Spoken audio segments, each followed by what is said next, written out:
इतना तो करना स्वामी,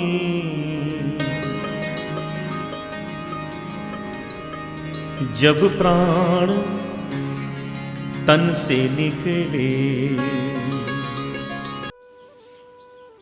नमस्कार मित्रों, भजन सम्राट अनूप जलोटा 29 जुलाई को 72 साल के हो गए।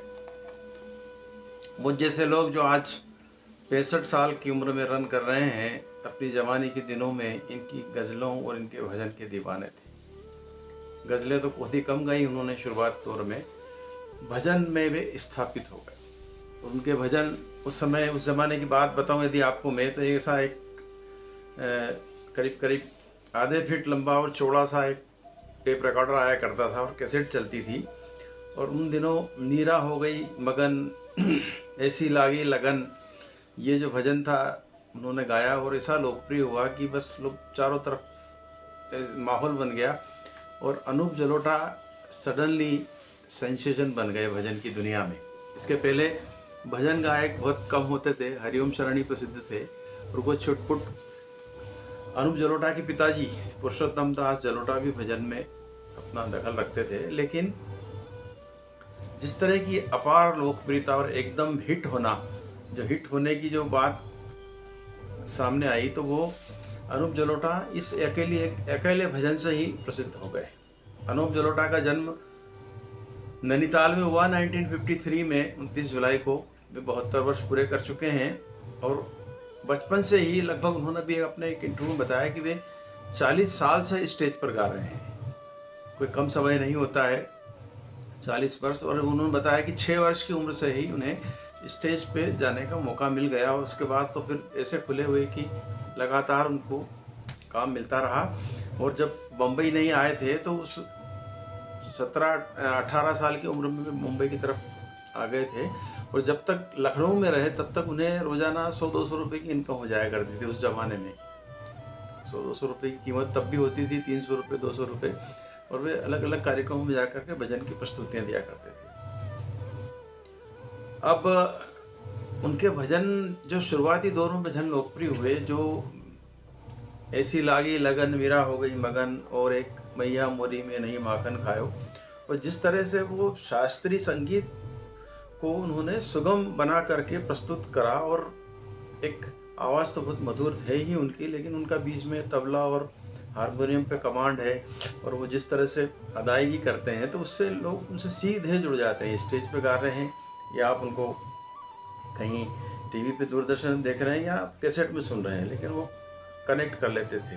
और शुरुआत के दिनों से ही उनकी स्थिति ऐसी थी कि वे सीधे सीधे लोगों के दिलों में उतर गए और ऐसे लोकप्रिय हुए कि बस पूछिए मत आप, चारों तरफ धूम मच गई।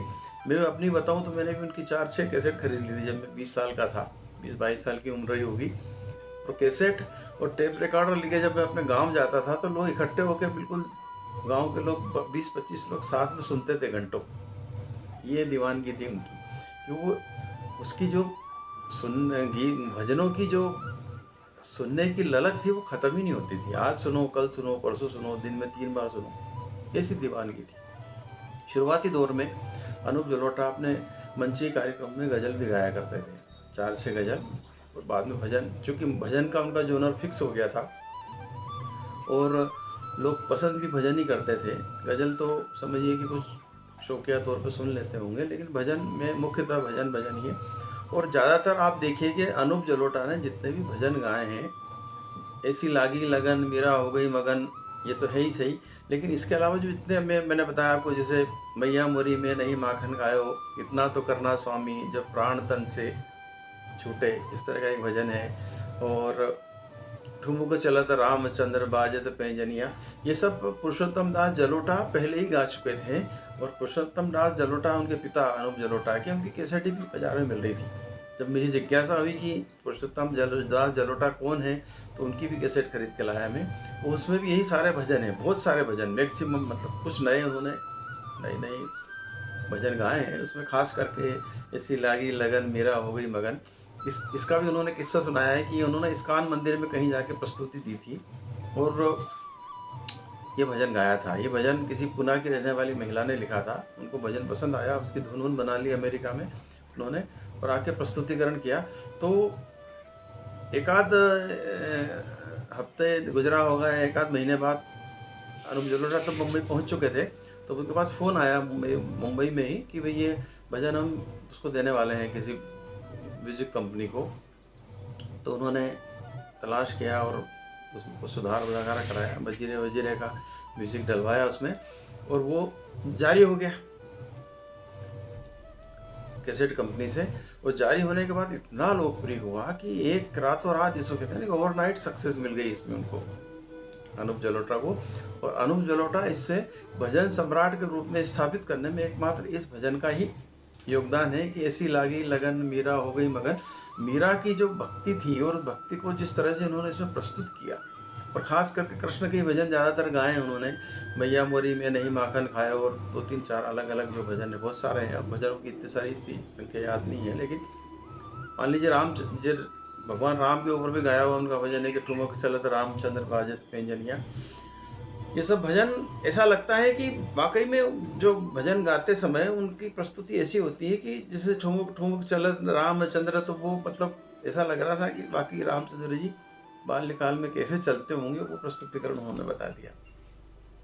इसी तरह से एक और भजन मेरे को याद आता उनका, जो राम और केवट का संवाद को लेकर के उन्होंने गाया था गीत। जब राम जो है वो सरयू नदी पार करते हैं और केवट और उनके जो बीच में संवाद होते हैं, उसका संगीतीकरण भजन कर प्रस्तुत किया है, वो भी बहुत अल्टीमेट है। हालांकि ये भजन उनके पिता ने भी गाया था, लेकिन इनके गाए हुए भजन में बात यह है कि पुरुषोत्तम दास जलोटा शास्त्रीय संगीत के पक्के गायक थे, और उन्होंने सारी वो शास्त्रीय गायन की जो शैली है, या जहाँ जहाँ राग रागिनियों का कहाँ वो सब का पालन करते हुए गीत गाया, और इन्होंने सुगम किया उसको, शास्त्रीय संगीत को लोकप्रिय बनाने के लिए उसको सुगम संगीत के रूप में प्रस्तुत किया। और वो सुगमता से इतना सुगम किया कि वो लोगों के दिल में उतर गया भजन। तो इसलिए आज पुरुषोत्तम दास जलोटा को तो जानने वाले ही जानते हैं, लेकिन अनूप जलोटा को बहुत लोग जानते हैं। अब यहाँ दूसरी बात कर रहे हैं हम, अनूप जलोटा 72 साल के हो गए हैं।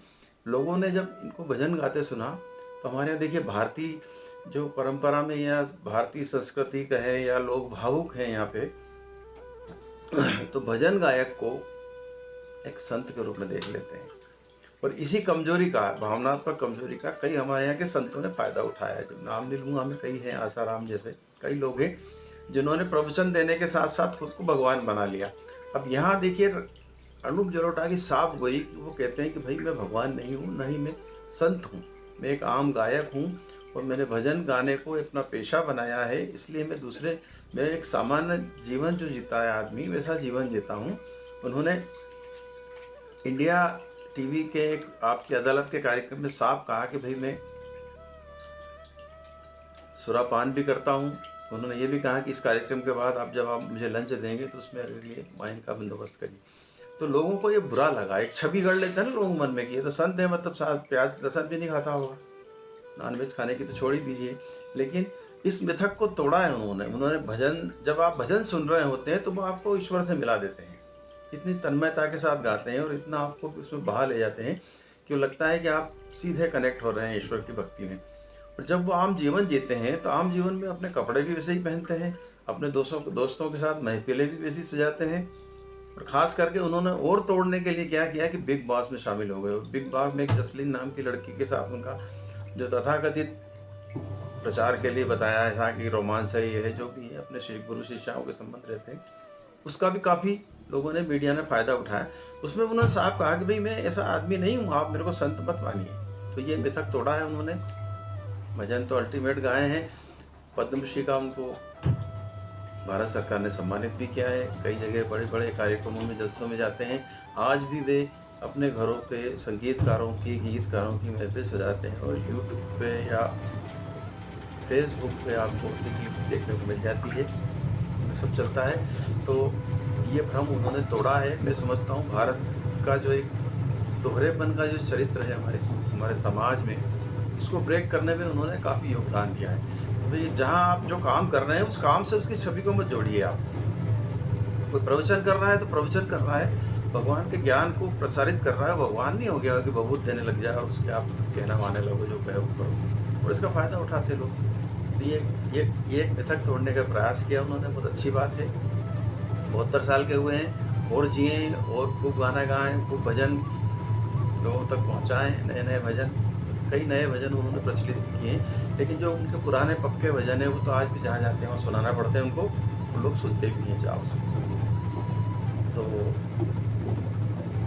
जन्मदिन के बहाने अनूप जलोटा को याद कर लें, और ख़ास करके हमारे तो कभी किसी ज़माने में जब हम यंग हुआ करते थे, हमारा हीरो थे, हम फिर इतने अकंठ डूब गए थे, हम कहना चाहिए भक्ति रस में, कि हम भी यही समझने लगते कि वाक़ई ये सत्य होंगे। लेकिन बाद में जो चीज़ें आती है सामने क्लियर हुई। अच्छी बात है, सारी चीज़ें टूट जाना चाहिए, भ्रम टूट जाना चाहिए, छवि टूट जाना चाहिए। और जो योगदान दिया है भारतीय समाज को उन्होंने, भारतीय संस्कृति को और भजन को बढ़ावा देने के लिए, इसके लिए पद्मश्री नहीं, उन्हें पद्म भूषण और उससे भी आगे के पुरस्कार भारत सरकार को देना चाहिए। आज बस इतना ही। नमस्कार। हरिशंकर शर्मा की ओर से।